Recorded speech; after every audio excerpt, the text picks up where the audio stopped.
This Hangout on Air is live. Welcome, folks. Um, One thing you'll notice right away, even before I say who we are, is that one of us is a person that moves and has a camera, and the other is a person whose camera is not working and who just has an icon. You can guess which one of us is which. And we'll see It's if we the can guy work. who knows technology better, too. That's right. It's the director of digital learning at Garrett Evangelical Theological Seminary whose webcam isn't working. I plead a work update, an update to the work computer of the operating system in the last 30 hours. This is the first time I've used the webcam since then, and it looks like it's going to be a problem. Welcome again, everybody. My name is Brooke Lester, and this is OOTLE 16 on the air. OOTLE 16 is the Open Old Testament Learning Event 2016. And this is just a thing where I teach Introduction to Old Testament. And myself and my learners, we do the class in such a way that folks outside that anyone can participate as much or as little as they like. And you can find that course at ootle16.net, OOTLE16.net. And this is the first of a series of interviews I'm going to be doing during the course of this spring 2016 term with other biblical scholars, mostly people I know, to just have some enjoyable conversation, to do what we normally do, which is when we talk, which is to talk about the Hebrew Bible, talk about teaching the Hebrew Bible, talk about the Guild, and hopefully communicate to our learners a little bit about how much we enjoy it.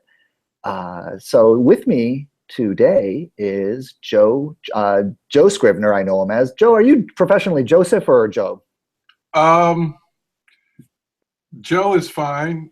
All right, you're going to be.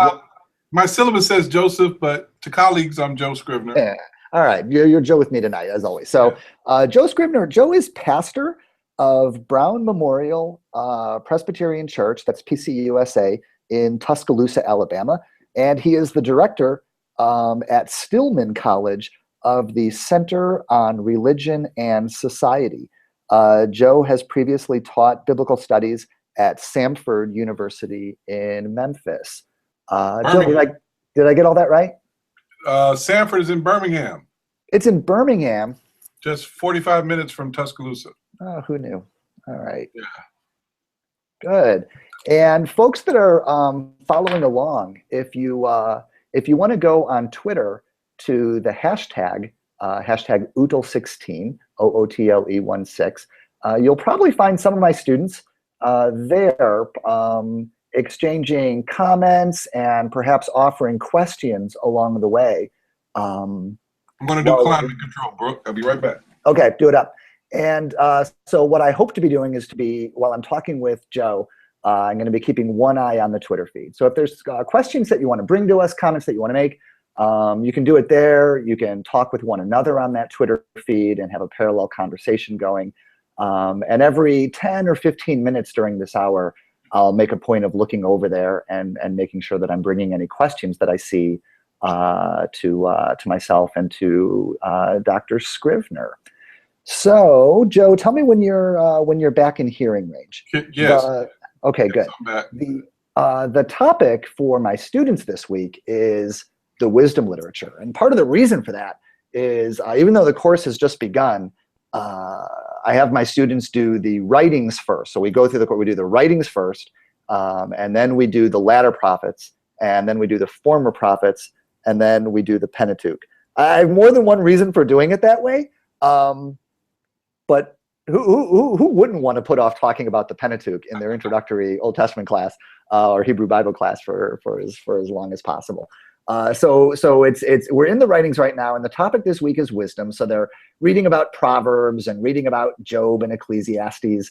They're probably I was thinking about this today, Joe, they're probably getting a really good sense from the materials that I make for them and that I offer to them that I am far less crazy about Proverbs than I am about Job and Ecclesiastes. But if I remember rightly, did you write on the book of Proverbs? I did. Yes. The first 9 chapters. And you did that on purpose, right? You weren't compelled to do so by anybody? Yeah. You remember we defended on the same day? Yes, I do remember. That was a great day. October 15th, 2007. I knew it was October 2007. I didn't remember that it was it was the 15th. Yeah. What I mostly remember about the day that you and I defended was you and I meeting in the morning and having coffee with our advisor, Dr. Siao. And then the next thing I remember, I was in a hotel room at about 1 a.m. watching a Mythbusters marathon for about 3 hours. Oh, that's pretty good. So you wrote on Proverbs 1 through 9. And yes. I do remember there's a phrase I use in my lecture on wisdom that comes from you, from our conversations together about Proverbs, where I use the phrase cultural capital in talking about the father and the son and passing it on. Is that, tell me, if you would, say a little about what you wrote on for Proverbs 1 through 9. I'll see what I can remember. Yeah. But, no, seriously. There was a time when this was like, we had our elevator speech about our dissertations down cold. It was a long time ago now. There's a debate about what is at issue in Proverbs 1 through 9, what the mentor or father figure is really concerned about. What is he, presumably the man, attempting to protect or safeguard in his instructions to the mentee or to the son, to this, maybe the scribe in training. And I argue that the thing at issue is cultural capital, is the scribe or the son, the know-how to navigate his world, his social world, presumably as someone similar to a sort of upper middle government worker, maybe as a scribe in Israel. I set that up in contrast to people who argue that there's a concern about land and inheritance, actual physical capital, material capital. So I offer what I call an alternative socio-economic reading, where I say the issue is cultural capital, the know-how, and protecting one's status and place, not economic capital in terms of land, inheritance, those types of things. People who make the material capital argument connect Proverbs 1 through 9 to Ezra and Nehemiah because of the phrase strange woman. And I argue that those two sections of the Hebrew Bible are not interrelated in terms of ideas and aims of the authors. Yeah, because the strange woman, I mean, does Ezra Nehemiah, and if it helps for my students who, even though we're in the writings, we haven't really done much with Ezra Nehemiah, but just briefly, right, Ezra in the post-exilic period, right, so just platform kids, there's the two nations of Israel, and the northern one falls to the Assyrians, and about 150 years later, the southern one falls to the Babylonians, the elite of whom are brought into Babylonian exile, and eventually their near descendants return. And in this post-exilic period, Ezra comes along from the Persian Empire, the license to run some things by the ruling Persian Empire. And part of what he does is take this idea of the holy seed, right? This if you are among those who went into exile and who returned, then you are the holy seed, and to all intents and purposes, you are now all Israel.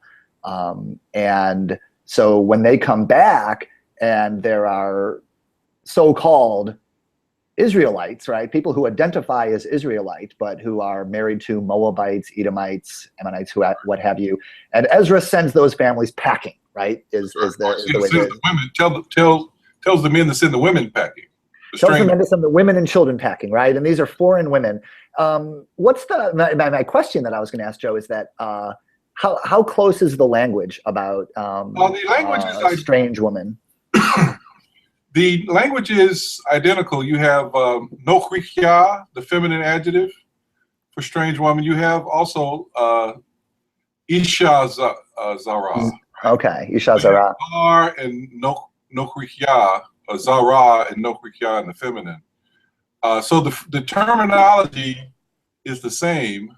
The issue is what is meant by the adjective strange. And there are different types of strangeness. There's ethnic strangeness. There is, marital or sexual strangeness. So the adjective translated strange, or the two main adjectives translated strange, appear in Proverbs and in Ezra Nehemiah. The question is whether context tells us what kind of strangeness is involved. So a woman can be strange because she's not of your ethnic group. She can be strange because she's not your wife, and so forth. So what's the nature of her strangeness is a major issue. All right. And in Proverbs, right, that is, this is something I'm always curious about, and it comes up when we talk about this stuff is, you sort of, I have like 4 quadrants in my head when I think about the proverb of women, right? And this is, these are thoroughgoingly patriarchal texts in a thoroughgoingly patriarchal culture, right? So we're talking about the representation of women by texts that are very much by men and for men, right? So by the Father, for the Son, and so on.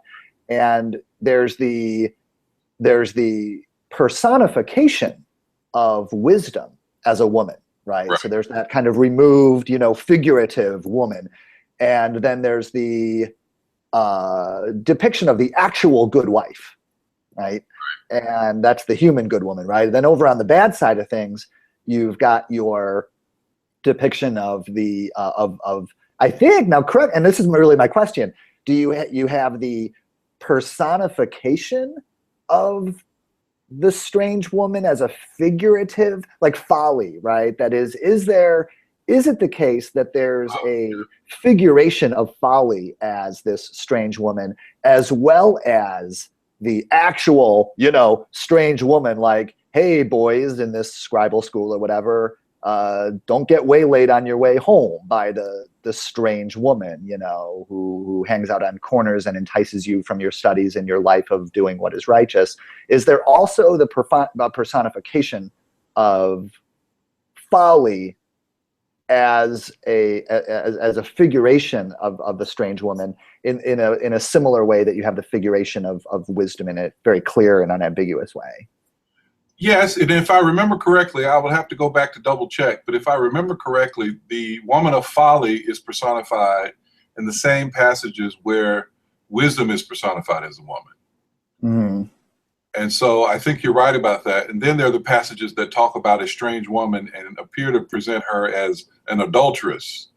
Mm-hmm. There, I think that's the, quote unquote, literal strange woman. Mm-hmm. I think your 4 categories work, and I think in the passages that personify wisdom as a woman, those are the passages that personify folly as a woman. Because there's not to get too deep in the weeds, mm-hmm. but there's a debate about authorship of those passages. Sure. You have the lectures where the father's talking to the son, and then you have the personification passages. Mm-hmm. And there's a question as to whether the personification passages were added to the lectures. And so the figuration that you refer to may just be in the personification passages, which may be a second layer onto the lectures of the father to the son. Yeah. But you're trying to avoid compositional issues at this point, so we don't. Yeah, right. Yeah. I mean, I'm not really avoiding it, but we could get. I know, yeah. That's a rabbit hole that never ends, right? When you say compositional issues, like how much of it was written all at once, whether it was added to later, and so one on. Author, 2 authors, all that. One author, 2 authors, revisions, and all that kind of stuff. Later. What do you now, Joe? You're one of the things that interested me about having you first, right, and talking is that you pastor and you teach. Yes. And that's really not all that unusual, but I think it's pretty common to have a sort of mental picture of that there are pastors who like preach and teach the word, and then there are like scholars who do this other stuff, right? And it's sort of like scholars are in the business of the destructive act of taking apart the text and upsetting people's ideas, and pastors are in the business of soothing people and making them feel better about things and just sort of simplifying the text, right? And it's and then we find out that largely these are all the same people, right? And that's where the fun begins, right? So for you, I wasn't sure where to start for you on just talking about wisdom especially. And a lot of my interest in wisdom, as you know, and for all of us, is tension, the coexistence of the conventional wisdom in the Proverbs and the dissenting or speculative wisdom in Job and Ecclesiastes. Where for you, either both as a pastor and as an instructor, what is your sort of thing or your starting place, if one could talk about it? Like for me, I jump really quickly to the speculative and dissenting wisdom. I jump pretty quickly to the ways in which Job and Ecclesiastes upset the conventional wisdom of the book of Proverbs. And I kind of want to start getting right into the ways in which I think that functions in ways similar to how the lament psalms function alongside of the praise psalms, for example, or things like that. Like I know right where I go. Like, oh, if we only have a little bit of time on this material, I got to make sure this stuff gets in there, right? Do you have anything like that on wisdom and Proverbs and Job and Ecclesiastes and that sort of run of stuff? Like your kind of go-to ideas? Well, I mean, I think one go-to idea would be that Proverbs is the kind of thing you would teach someone who is pre-adolescent or even a teenager in terms of establishing right and wrong, consequences for action. And then as a person gets older, this is just my metaphor to help people understand the literature. Then as you get older and you realize that life isn't so simple, that's the phase, if you want to think of it in terms of development, maybe that's later high school, entering college, where you're able to think about life in more complicated ways and in terms that aren't so simple and straightforward. So I think about Proverbs as the kind of basic framework that people would need to function in the world. If you work hard, make up your bed, brush your teeth, do your homework, go to your job, apply yourself. And so, and really up to a certain point, a child needs to think the world operates that way. Child doesn't need to be depressed about that at age 10, right? Right, yeah. But at some point you develop to a place where you realize, okay, I worked really hard at this, but I didn't get this, or there are people getting things and I don't think they're working hard at them. Bad things are happening to people and it doesn't look like they deserve those things. And so I just use a rough analogy with terms of development, maturation, growth, and think about the literature in that way. Does that make some sense? No, it really does. I was thinking while you were talking about it, like with the wisdom for the youth or the child or the youth, as opposed to like the burgeoning adolescent or young adult. Right. I remember a conversation I had with my son one time that stuck out to me, where I don't even remember what it was about, but I said something like, don't you feel like even a little ashamed, that like people see you behave in this way, or doing this, they're practicing this behavior?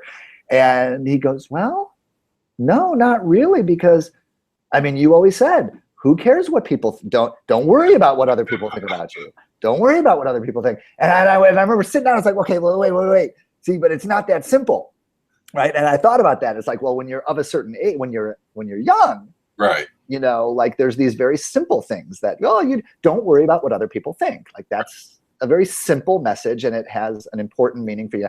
But as soon as you get a little bit older, and we start trying to introduce concepts of like respect and self-respect and shame and appropriate shame and societal expectations and this kind of stuff, stumbling blocks and so on, it's like, well, but sometimes you actually do have to care about what other people think. Oh, but you didn't tell me. You told me. You told me. That's Proverbs versus Job and Ecclesiastes right there. Yes, your son was like the author of Ecclesiastes, Kohelet. He turned your aphorism on his head. And said, vanity of vanities. Yeah. I'm reminded of colleague David Garber, who he's got a list of things that he uses to introduce the Bible to like adult ed sessions and one of his list of like 5 concepts for them to grasp is that the Bible is for grown-ups. Right. You might think that parts of the Bible are for children, but even the parts of the Bible that you think, probably especially the parts of the Bible that you think of as being for children, turn out actually to, in fact, be for grown-ups. Yeah. I wonder what happens as a result. I've got a little pocket Bible sitting right here. This is unplanned, but I've got this sitting. It's one of those little pocket Bibles where it's the whole New Testament, but of the Old Testament, it only has Psalms and Proverbs. Right. Is that one of those Gideon Bibles? Yes, it is a Gideon's International Bible.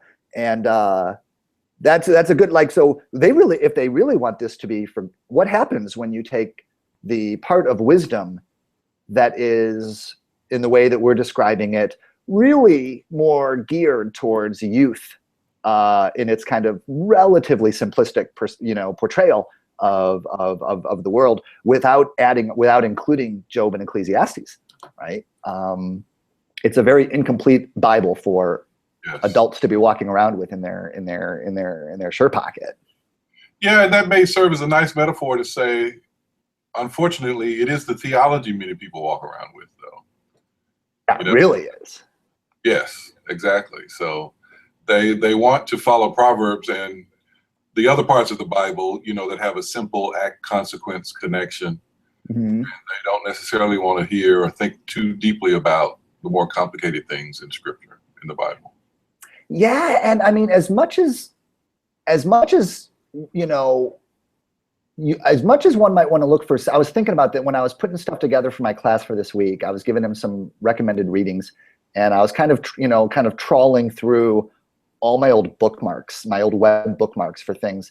And so, for example, I gave him a link to this Wikipedia article on the just world hypothesis, which basically boils down to that when we see people suffering, our brain wants to believe that they deserve it. Right.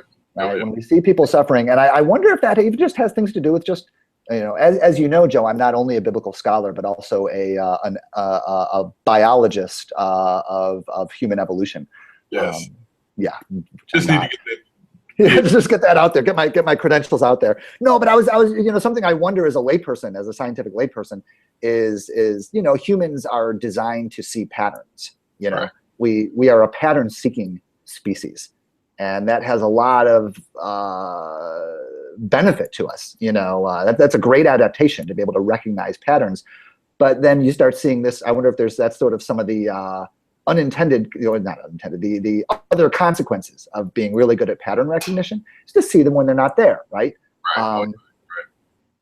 Right. So when you see people that are suffering, the part of our brain that wants to bring balance to that and make sense of it is going to leap right to these ideas that, well, they must deserve it in some way, right? That's just always in the back of our head. Yes. And it's just difficult to think about the true complications of the world for any extended period of time. It is not always conducive for productivity and happiness. Say more about that. I want to hear more about that. Well, I mean, if you actually spend some time dwelling on the contradictions in the world, the injustice, the evil, whether you call it natural evil or human evil, if you spend any significant time thinking about that, that will be a pretty consistent downer in terms of how your actual understanding of how bad the world can be, how bad people can be, how evil human beings can be, how terrible tragedies, natural disasters can be. And so if you dwell on those things significantly, which many of us have, it can be, you have to really fight sometimes, I think, to keep your perspective in balance, to continue to say, okay, there's still reason to press on, to still try to follow the rules, to continue to treat people properly, even if they don't reciprocate. And so you have to, that's where the other literature probably comes in, to remind yourself as a balance, okay, I still should do these other things, even if it does not pay off the way I want. Mm. If one of the questions in Job, not to jump ahead, but if one of the questions in Job is, why do you practice piety? Why should you be righteous if there's no payoff? The accuser's question, does Job, follow you, obey you for nothing, right? He gets something out of it, was the implication. Right. And so that's hard. You're right. People want to feel like they get some reward for what they do. Hence, the development of a reward in another life, in an afterlife. Because if things are never set right, then that can be a difficult pill to swallow. Yeah. So, and that's the whole complicated Hebrew Bible, New Testament, apocalypticism, all kinds of fun stuff, right? Oh yeah, and I love that apocalyptic is coming up for these guys next, because they're going to see the same thing all over again in different stripes, or in a through a different lens when they're looking at the court legends with their perspective on a God who intercedes in a timely way when you find yourself in a pit of lions or in a fiery furnace, over against the God who just allows the faithful to perish by sword and flame, while not yet intervening, certainly not in a timely way. All right, so let's say, so the book of Job. All right. I don't have a lot of answers about the book of Job, but I can talk about it. We don't have any answers about it, but we got okay. Favorite parts. I always end up having students read chapters 9 and 19, because I feel like that's where Job gets so deep into it that, like, you can't even pretend that this guy is not blaspheming to all. There's not really a definition of blasphemy, that's going to get Job off the hook at that point. So, and the reason that's important to me is because the caricature or truism or the cultural idea of Job the faithful, right? Yeah. Carol Newsom, right, talks about if you only read the narrative, the narrative prose frame, then you would be able to get away with this idea, right? That, well, God tested Job, but Job did not sin with his lips. He remained faithful, and he waited patiently, and God rewarded him. It's only if you read the whole middle, the other 38 odd chapters of the book, right? And there in 9 and 19, when Job is saying over and over again that what he needs is an umpire. What we need is a third party. What we absolutely need here is a third party, because this situation, right, where you've got a dispute with somebody, right, and who is doing violence against you for no reason, like a mugger just comes up to you and starts beating you with a tire iron, right? And the cops come along and they say, oh, you need your day in court, and they bring you into court, and the mugger with the tire iron gets up into the judge's seat and, like, bangs the gavel and declares the court in session. It's such a perverse. It's such a perverse situation that Job is then calling for a third party, right? Who is a person who can set their hand on both of our shoulders. I love that image. I just that image that you have in those chapters of Job calling for the third party. It's like, is there anybody else there? Right. It's a hard thing for. I mean, you probably know from teaching it that it's a hard thing to get people to see, because it's unpleasant, And it presents God in a way that people don't really want to face in the text. The text presents God. Well, you can interpret God as a bully, like you said, right? Mm-hmm. And people don't really want to admit that you can see God portrayed that way in the book of Job. Mm-hmm. Even when, I love to point out, and I think it's twice in chapter 2, but at least once, I think it's twice in the prologue but at least once in chapter 2, where God says, without cause, for no good reason. Mm-hmm. I think he says to the accuser, you provoked me to harm him for no reason. Right. And that's, so I ask people, do you really believe that verse? It says no reason. Mm-hmm. And so in that sets up, though, I get a little disappointed with the ending of Job. Yeah, now talk about that. What disappoints you about it? Well, that God really asserts God's power over Job. Basically says, you have no reason to ask me any questions. silence, to use your court metaphor, you have no right to speak. I'm the judge. It's silence in the court. And then there's the issue of what does Job repent of in chapter 42? I think it's verses 5 and 6. Exactly. What does that language mean? How do you translate it? What's meant there? And then the way Job is rewarded at the end. But also Job, quote unquote, repents arguably of something. And then God says to the friends, but Job has spoken right of me. So, okay, what? And then you're trying to figure out if Job, when he says Job has spoken rightly of me, does he mean when Job was repenting, if he was repenting, and repenting of what in 42? Or does he mean Job was speaking rightly of him throughout all of Job's complaint? And the fact that God says to the friends that you have not spoken of me rightly as Job has, I don't know how to read that except that God is saying Job was speaking rightly of God in Job's complaint, not in whatever's going on in 42. Because I want people to see the complaint as legitimate. And I think most of the book presents it that way. But the ending of it can let the book and God and the reader off the hook. And so I would rather the book, if I were editing Job, no one asked me, but the movie No Country for Old Men? Yeah. You know how it ends with no resolution. I would rather the book of Job ended somewhere else other than a somewhat superficial resolution, perhaps. So I just know I often find that readers will jump to the end of it. Yeah.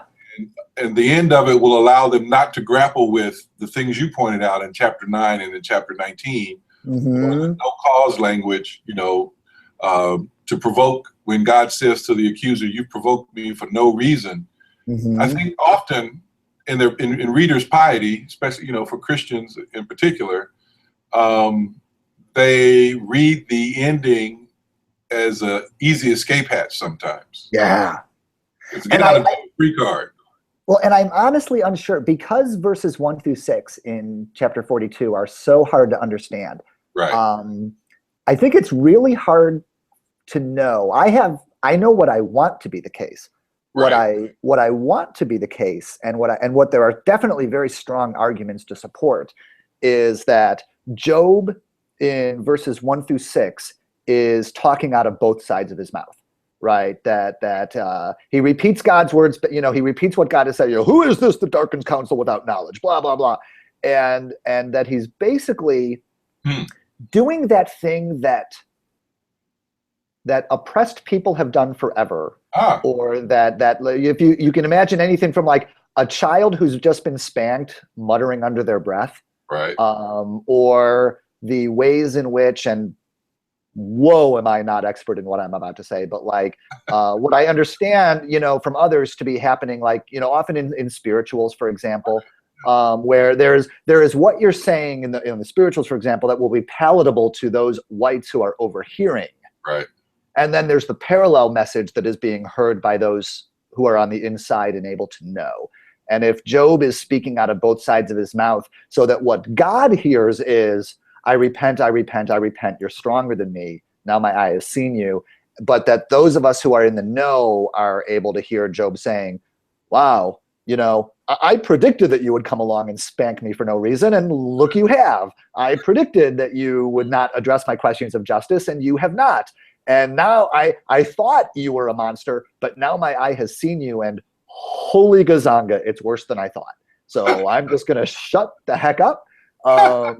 It's as bad as I thought, so that's the way I would like to read verses 1 through 6. And I know there are arguments for it, and then there are others who come along and make what worries me are terribly convincing arguments that that's not what's going on there, that a pious writer has come along and actually tried to tie things up in the neat little bow that you and I don't want things to be tied up in at the end. Yeah, that's what I've tended to think is the case. But I mean, I like your sort of subversive, your understanding of Job even being somewhat subversive, or almost a trickster in that sense. Yeah. But it's fascinating stuff. Jeffrey Thompson asks, DocBot Jeffrey at DocBot Jeffrey asks, so does Job suffer from Stockholm syndrome? It's a good question. Does 42? Could you basically say Job has come to love Big Brother? Right. That's a good way to put it. Yeah. Daniel at Dr. Schroyer was asking earlier, and I think that he says Proverbs is a basic framework, but a significant portion of the church subscribes to the Deuteronomic theology. Thoughts about that? And that really is our interest in Job and Ecclesiastes. I mean, Robert Frost wrote a whole thing about this, right? Robert Frost wrote a dialogue between God and Job that takes place after the events of the book of Job, right? Where they sort of debrief together on what the heck happened there, And a part of what God says, I remember, is that God needed Job and his encounter with Job to shut the mouths of the Deuteronomists. Interesting. Huh. Yeah. Okay. I mean, this is Robert Frost. Yeah. So Robert Frost. Yeah. Right. What's that? That would work depending on how you read 42, chapter. Yeah. 42. Exactly. I mean, let's continue reading it the way that we want to. Huh? So let's agree to keep reading it the way that we want to. All right.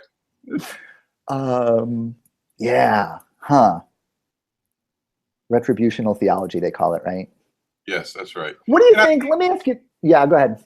No, as you know, there's a similar issue at the end of Ecclesiastes in terms of whether the epilogue attempts to tidy up the book of Ecclesiastes a little bit. The end of chapter 12. Same thing, right? Yeah. You've got question. Which I think there's a lot more agreement, isn't there? I mean, I know there are always going to be those, there's always going to be those who have strong reasons for wanting to read the entire book of Ecclesiastes as a unified whole. Right. I think it's very hard to make that argument that those last few verses, I can't remember the numbers offhand, but you've basically got, the book of Ecclesiastes, and then you have that little word from someone who sounds like a disciple of Kohelet saying, the words of Kohelet were amazing, and so on. And then you have this kind of like voice come in from left field. Well, anyway, fear God, do what is righteous. That's right. Yeah. So it's simple. Again, someone couldn't just let it end without adding one last scene, so to speak. Yeah.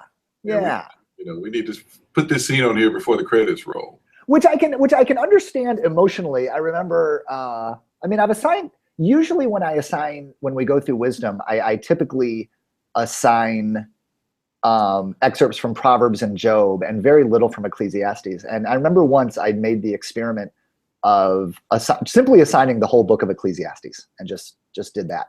And the class, I've never seen a class come in so animated as that day. And a minority of them were super excited about the book of Ecclesiastes and were really glad I'd assigned it and wanted to talk about it. And a majority of them were so angry that I had made them read the whole book of Ecclesiastes, and they wanted to talk about that because they found it so vexing. They just had no idea what the hell they'd read and what they were supposed to get out of it and all this. And they couldn't believe it was in the Bible. That was like the recreation. How did this get into the Bible? What is wrong with these people? And I loved it. Yeah, it makes me want to assign it again. Yeah, that's an excellent setup for class. Yeah, it was perfect. It was a great session. Let me ask you this: is you something you said, and I can't even remember what it was a while back when we were talking about Job, but it made me think of. I think this is what I'm going to call it, a category error, and then someone who is smarter than me can write in Twitter about how I don't actually understand what a category error is. But this thing that happens have you ever done this thing where, like, I'll tell a class, I'll find I have to remind a class, remember, our subject matter in this course on biblical studies is not God. but rather our subject matter is the Hebrew Bible and the texts about God, right? That for us, the God that we're talking about, for the most part, I mean, unless we're careful to change gears in an overt way, but that the God we're usually talking about is the character God as God appears in the book of Job, or the character God as God appears in this Abraham story, or the character God as God appears in this psalm, you know, and so on. And as opposed to the really real God that you like, you know, say grace to over dinner and pray to in the morning and encounter in the ways that you find yourself encountering God. You know what I mean? Yes. That and this assumption, and of course what I mean to be challenging there is this sort of walking around assumption that these are going to be the same, right? There's this very natural expectation on the part of students that they're going to open the cover of the Bible and they're going to read the book of Job or whatever, and that the God they're going to encounter is going to be the same God that they experience, and or the God that they know or they maybe think they know from the New Testament. And it's very natural, right? Do you ever hear like, you know, well, but is God really like this? Well, I don't. That doesn't sound like the God I know. And they'll do one of two things: either reject the text, some of them they, but one common reaction is to reject the text altogether and say, well, this just fell out of my canon, right? This book is no longer in my personal canon. I don't get it because I don't like or understand the way it talks about God. Or another response may be, I forgot what the other response might be. To try to really twist the text and find a way, right? To find a way, and that's I think more common because throwing away a part of the Bible doesn't feel palatable, right? So to try to find a way to interpret this text so that the God who is represented in it matches the God, matches the God I expected to find, right? I think of this as a category error, and I kind of have some habitual language about, well, let's just put that God aside for a moment and let's just deal with the God in the text right now. You know, what's your experience with that, Joe, in your own teaching and in your own classes and in your pastoring, for that matter? We're talking to people in your preaching and teaching about the Bible and your pastoring. Well, that's a good question. I think students who are invested in the Bible want to do, I think, the second thing you mentioned, which is to see how to make it fit with their preconceived notions or their. Oh, there you go. They don't necessarily want to allow the text to say something other than what they would expect. Then there are others, for instance, in my church, in the church where I pastor, who are older, who are more moderate to liberal theologically, and they would honestly say, well, that portrayal of God is not one I accept, especially the classic passages in Deuteronomy, you know, the killing of Canaanite women and children, and some other passages. They would find those passages problematic and not attempt to make them say something that they don't appear to say. They just may prefer not to read them, or prefer, you know, that not too much time is spent on them. But they would acknowledge that they are there, and maybe in their view of them, they would distinguish themselves from, you know, more conservative Christians, more conservative religious people who I think take that second option you mentioned in terms of trying to make it fit. Yeah. So my experience has been it differs a lot depending on the audience. And I think your point about the category issue is very important, and it helps people. And to go back to even your point about starting with wisdom, and what's your next section? Well, wisdom and then latter prophets. Right. So you're helping people see different voices from the beginning in a way other than, you know, reading Genesis 1 and 2 or something like that. Yeah. No, and that's exactly, you know, it actually came up because I was having a chat with a teaching assistant after class one time, and we'd been slogging through the Pentateuch, and I think we'd begun slogging into some of the Deuteronomistic history, right? Joshua, Judges, not Ruth, Samuel and Kings. And I can't remember. I think we were talking about David's I think we were talking actually about Adonijah, one of David's sons, who's not Solomon and who is older than Solomon, but who ends up getting killed along the way towards Solomon taking the throne. Joab kill him? What's that? Does Joab kill him, and does he die another way? It might be Joab. I think it's Joab because I think he runs into the temple and grasps the horns of the altar, and someone goes in and kills him, and it's probably Joab. And but what's that? Joab's the hitman. Yeah, and Adonijah, he's not a bad guy, is what we were talking. What I was like, Adonijah is not presented as a villain or a bad guy or anyone who really deserves to die. There's a little bit of a sense when he's asking for Abishag's hand. He asks to marry. Who is it? Is it Abishag? I can't remember what her relationship is to, but it is as if he were trying to marry, to some have argued that he was trying to legitimate his own claim to the throne by seeking this marriage. And well, even if that's the case, that doesn't make him a bad guy. He's older than Solomon. He's in line for the succession, right? It's, he's certainly not a villain. And we were just having a number of the students were really trying. You can see their discomfort. It was really important to make Adonijah into a bad guy.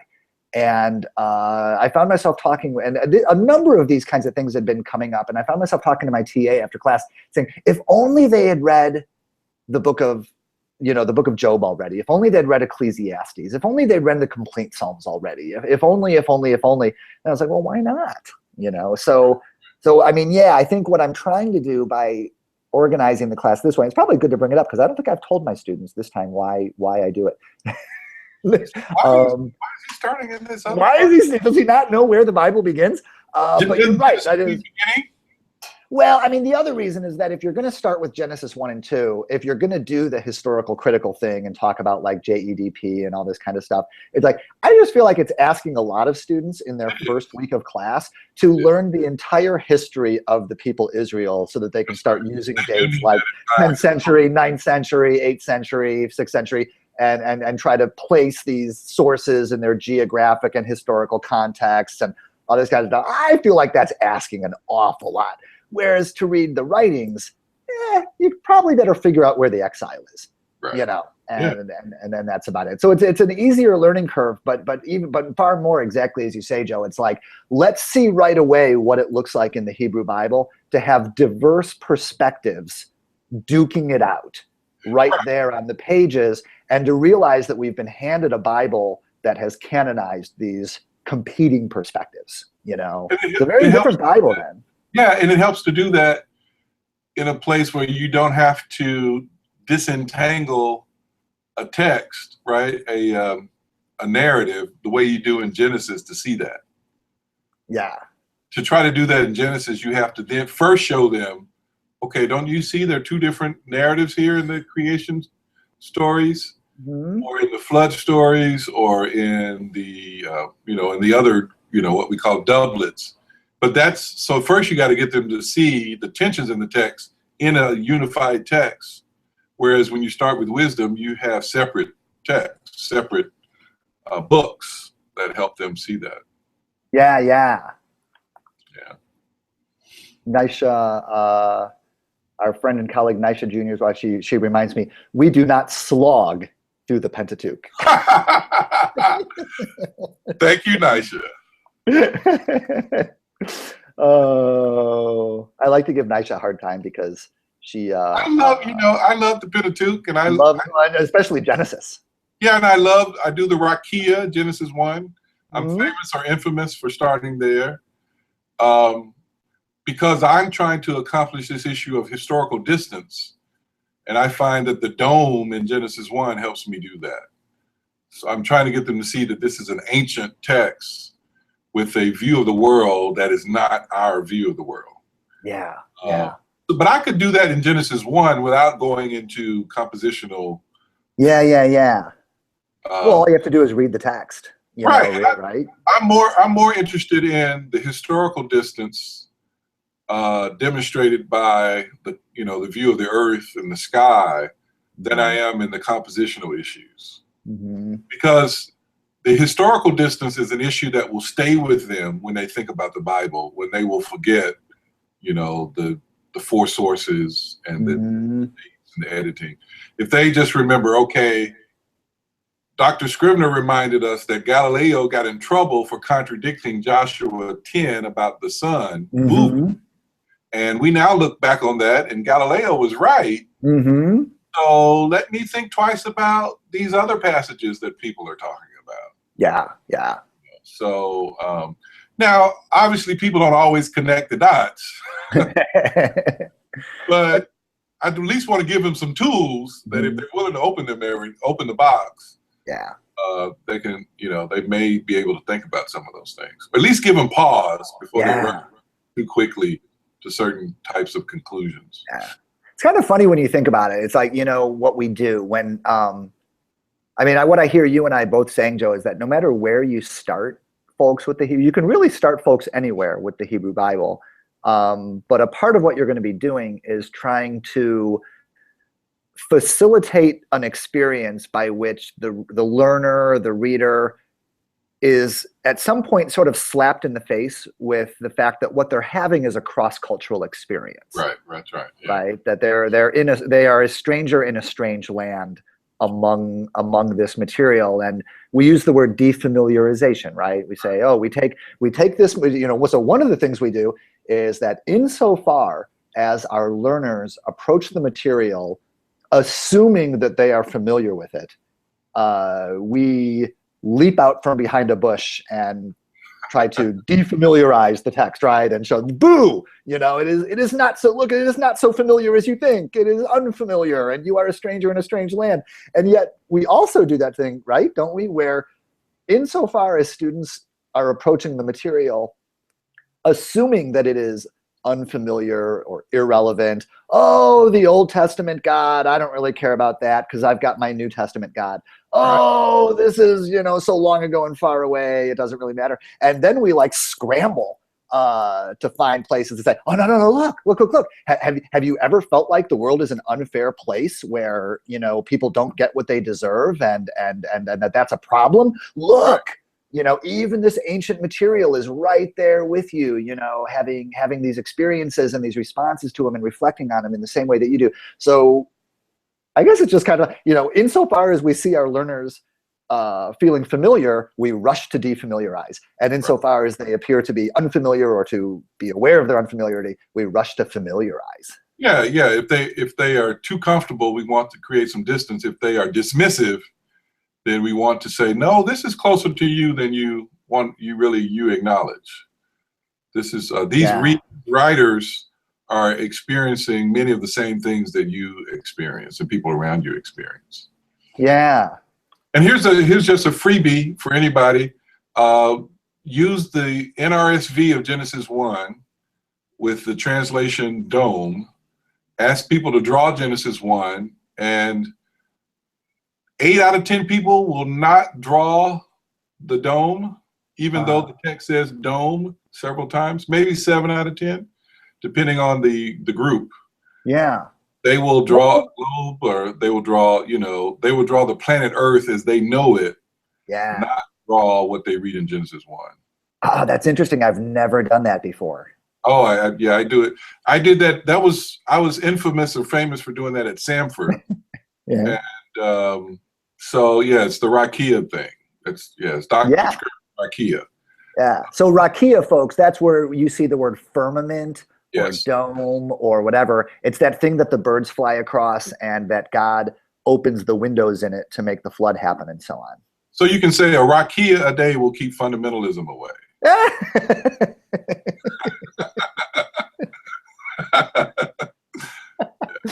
All my debates with very conservative Bible interpreters start with Rakia. If we can't make peace over Rakia, if we can't get past the dome in Genesis 1, we really can't have a conversation. Now, and we don't have much time to get into this, but let's touch on it just a little bit. When we talk about conservative and I guess the contrast would be liberal. Bible interpreters. And Moderate somewhere between, yeah. yeah, so here, let's say, so here's my walking around elevator version of that, right? That is, if you're doing biblical studies in such a way that that your arguments are going to be made entirely on publicly available evidence and using overt lines of reasoning, right? Then what you're doing is what I would call biblical studies, right? Academic biblical studies, or it's your methods are secular in that sense, right? And what I'm contrasting that to, I'm going to try not to caricature or straw man, so but we'll see how I do.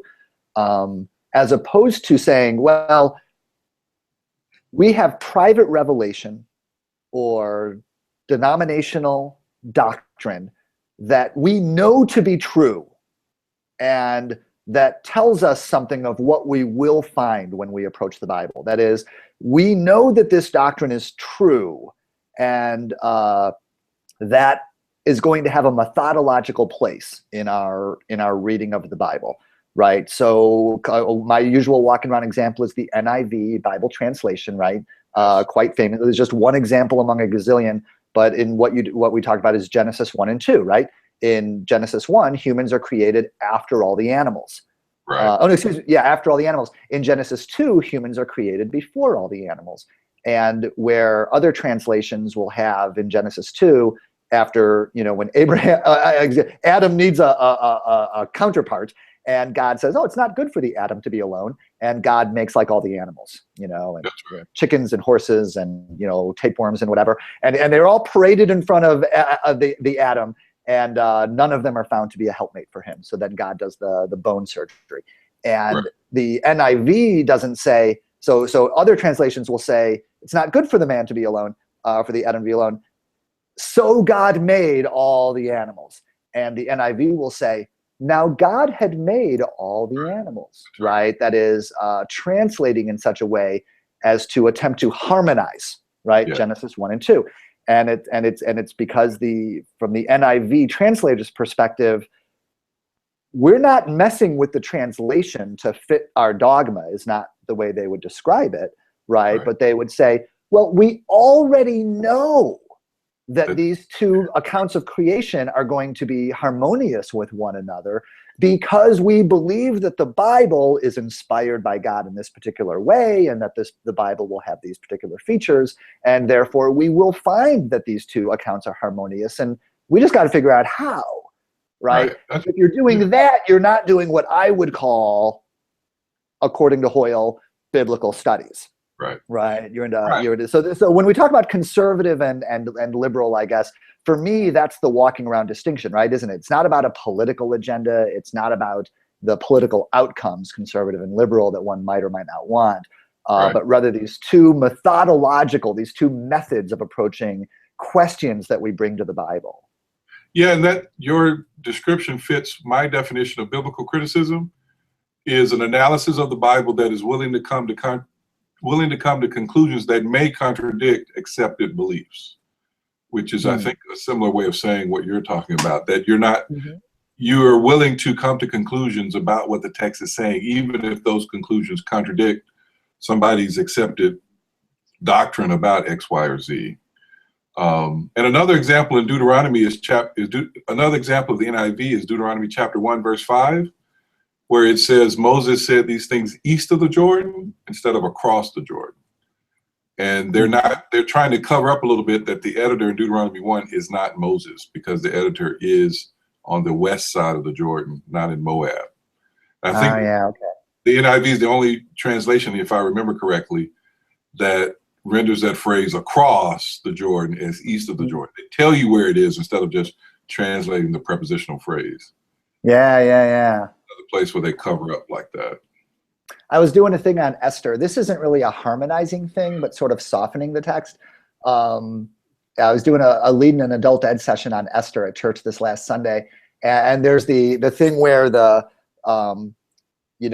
king has already decreed that everybody will be able to kill all the Jews, and then when he changes his mind, the king can't undo that decree, because you're not allowed to do that, but he can create a new decree that allows the Jews to defend themselves and to kill the people that attack them. And the decree that was brought against the Jews said the people would be able to, kill the Jews and all their families, right? All their women, with their women and children. And the return decree does the reverse. It says that the Jews will be able to kill the people who attack them with their women and children. That is, the Jews will be able to kill their attackers as well as the attackers' women and children, right? And the NIV goes another way and says the Jews would be able to defend themselves against the people who attacked them with their women and children. Kind of working through this. So there's all kinds of these things that sort of happen in there. Yeah. All right, before we're at time, we got one question, and it's way too. This is okay. What do you think of this? At DH Fishing asks about Job, and I think I understand the question. If Job's children had followed the way of righteousness as their father did, wouldn't they have died? Or maybe it means like, would they have not died? Now that question, if I'm getting the question correctly, it seems to be assuming that Job's children must not have followed the way of righteousness as their father did. Yeah. So we need to be clear as to what the questioner is assuming there about the children dying, which goes back to the point that God says to the accuser, "You provoked me against Job for no reason." Yes. So if that questioner is looking for a reason, they need to go back and read that statement from God. That's right. That's right. Because it's the kind of thing, this is what I file under texts want to be understood, right? That is, if the reason Job's children were killed is because they were wicked and deserved to die, don't you think the text would say so? Yes. Right? That is, and this falls into, and this is that category. I mean, I don't want to assume too much about the questioner, but I'm thinking of that category error again, where when we're reading the book of Job, we're reading a work of art. And works of art are created with their features have intention. What we're not viewing is a transcript of something that happened, like behind a bus stop somewhere, and we're viewing the security footage and seeing what happened, where then we could draw inferences about things that might be happening off camera.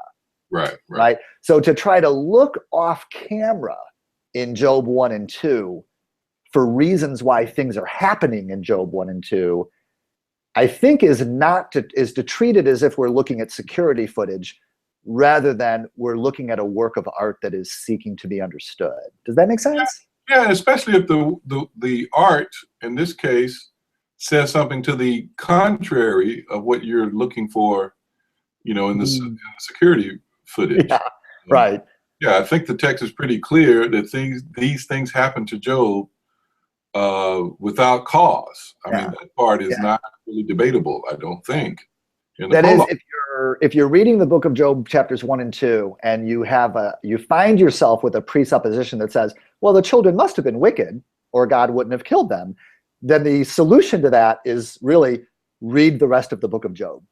But also reread the prologue.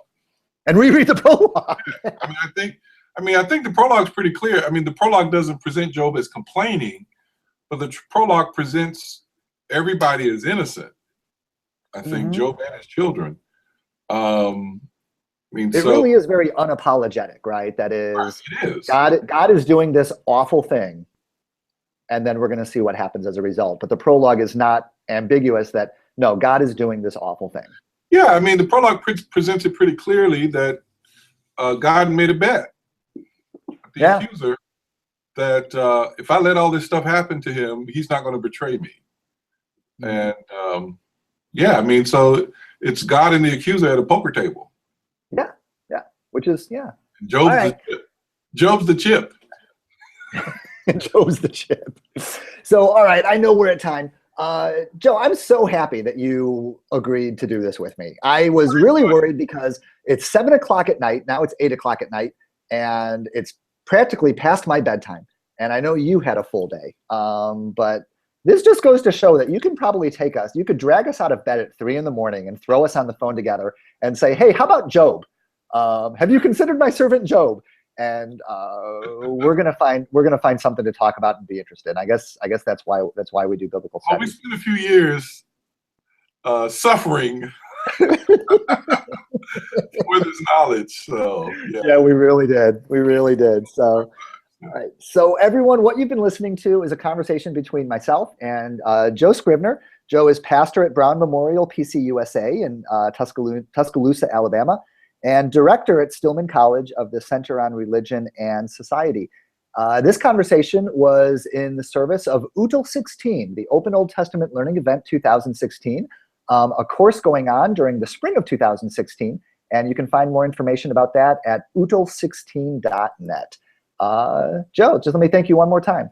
Thank you, Brooke. I enjoyed it. All right, stay on. I'll stop the broadcast and we'll say goodbye to each other properly. Okay. Thanks, everyone, for listening, and we'll look for you again.